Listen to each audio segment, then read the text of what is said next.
One of my favorite clocks has stopped keeping time accurately or stopped altogether. What do I need to do to get it working again? Best idea is buy and fit a new movement. So what do I need to do to get the correct one? Initially I will need to take out the old movement. To do this I need access to the clock hands. If they are under a glass, I will need to remove the bezel either by undoing the screws either from the back or front. Once I remove the bezel and glass I can get to the clock hands. First I remove the sweep second hand by gently easing it off with a light pull.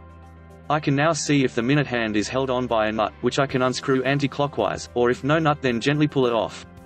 The hour hand will as a rule also just be a push-on, so again gently ease it off.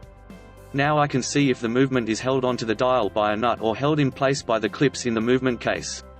If there is a nut, unscrew it anti-clockwise. Now the old movement is free. I will now take the movement, nuts and hands to my clock movement supplier.